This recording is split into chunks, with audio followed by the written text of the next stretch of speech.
चाबी अपनी अंटी में लगा ली। कैसे जाओगी, मैं भी तो देखूं, तो मेरी आज्ञा के बिना कैसे जाओगी। संसार के भैया जितने भी पति हैं ना, वे सब प्रति हैं। असली पति कौन है? वो तो जगत पति ही है। पति का मतलब क्या है? पाते पति रक्षति, जो जिंदगी के हर पथ में, चाहे दुख का पथ हो चाहे सुख का पथ हो, जिंदगी के हर पथ में जो पत्नी की रक्षा करे वही सच्चा पति होता है। जीवन के हर पथ में तो परमात्मा से बड़ा कोई पति नहीं होता। उस गोपी ने कहा मुझे आप नहीं रोक पाएंगे। वो गोप ने क्या काम किया, उस ग्वाले ने ताला लगाया, चाबी अपनी अंटी में रख ली, मैं भी देखूं कैसे जा पाता है। उस गोपी ने आसन लगाया, ध्यान मुद्रा को लगाया, शरीर वहीं का वहीं रह गया, आत्मा जो थी वो यमुना जी के तट पर पहुंच गई। कोई भी दुनिया में तन को रोक सकता है, मन को भला कौन रोक सकता है। भगवान तो मन को मांगते हैं, तन दुनिया में किसी को दो, तन और धन चाहे किसी को दे दो, लेकिन मन पर अधिकार तो परमात्मा का ही है। संसार का दिया हुआ धन है, तन है, जो यहीं रह जाएगा, लेकिन परमात्मा का दिया हुआ मन है जो संसार में नहीं दिया है किसी ने। मन को किसने दिया है? मनमोहन ने दिया है। किस लिए दिया है? ताकि जीव का जो मन है मुझसे मिल जाएगा, तभी जीवन का कल्याण हो जाएगा। मनमोहन से लगाय के प्रेम करो नवरंग, जीवन सुख आनंद में रहते सदा प्रभु संग। लेकिन हम लोग अपने मन के लिए परमात्मा से नहीं लगाते, तभी तो दुखी रहते हैं। जब हम अपने मन के लिए परमात्मा से लगा देंगे, अपने मन को मोहन से लगा देंगे, तो जीवन पार हो जाएगा। दुख कब दूर हो जाएंगे पता ही नहीं चलेगा। हम लोग जीते क्यों हैं? हम लोग जीते इसलिए हैं कि जीवन में सुख आ जाए। सुखाय कर्मणि करोतु लोको। इस संसार में हर व्यक्ति सुख की खोज में लगा हुआ है कि सुख मिल जाए, सुख मिल जाए। और तो और भैया 12-12, 15-15 घंटा मेहनत कर रहे हैं, बिल्कुल कोलू के बैल की तरह ओवर टाइम कर रहे हैं 20-20 घंटा, फिर भी सुख की कमी है, शांति की कमी है। क्यों? शांति कहाँ मिलती है बताओ? शांति कहाँ मिलेगी? शांति बिहार में नहीं भैया। शांति कहाँ मिलेगी?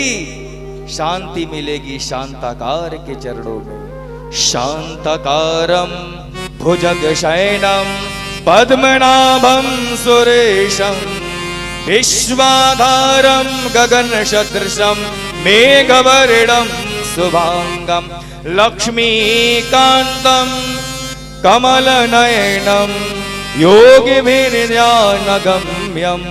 वंदे विष्णु भवभयहरम सर्वलोकैकनाथम।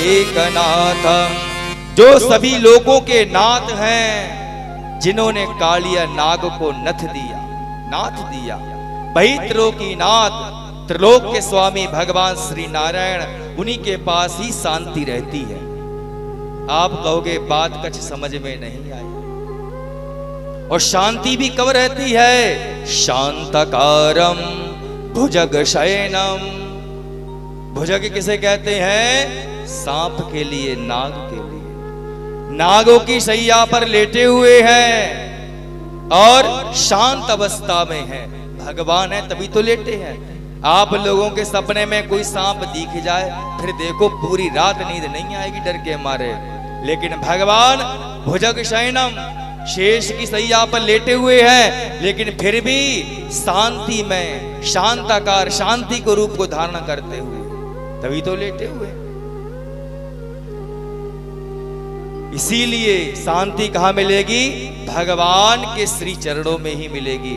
तभी तो परम चंचला लक्ष्मी को परम चंचल माना गया है। आज यहाँ पर, कल यहाँ पर, परसों पर। लक्ष्मी मतलब माया। लक्ष्मी को आप यहाँ पर गाड़ दो धरती में, परसों यहाँ नहीं मिलेगी, कहीं और मिलेगी। चंचल होती है, चलती है, लेकिन भगवान के चरणों में शांति मिलती है, तभी तो लक्ष्मी जी उनको चरणों को पकड़े रहती हैं, क्योंकि परम चंचला लक्ष्मी भी प्रभु के चरणों को पकड़कर शांत हो जाती है। तो शांति कहां मिलेगी? भगवान श्री हरि के चरणों में मिलेगी। या तो श्री हरि के चरणों में मिलेगी या भगवान शंकर को मिलेगी। एक तो शेषनाग की सैया पर लेटे हुए हैं, तब शांत अवस्था में है, दूसरे गले में सांप पड़ा हुआ है। शांतकारम शिखर शयनम नीलकंठम सुरेशम विश्वाधारम स्फटिक सदृशम मेघवर्णम शुभांगम गौरीकांतम त्रितयनयनम योगभिर्ध्यानगम्यम वंदे शंभुं भवभयहरम सर्वलोकैकनाथम। भगवान शंकर को भी शांताकार कहा गया है, वो भी शांत रहते हैं, लेकिन कब? जब गले में सांप है और पहाड़ों की ठंडक में रह रहे हैं, फिर भी शांत हैं। क्यों? क्योंकि भगवान शंकर जो है वह निरंतर भगवान विष्णु का ही तो ध्यान करते हैं, तभी को शांति को प्राप्त कर पाते हैं। इसीलिए जीवन में शांति कब मिलेगी? जब आप परमात्मा के चरणों को ग्रहण करेंगे, जब परमात्मा के चरणों को पकड़ लेंगे, तभी जीवन में शांति आएगी। हर व्यक्ति तीन प्रकार से दुखी, तन से, मन से, धन से।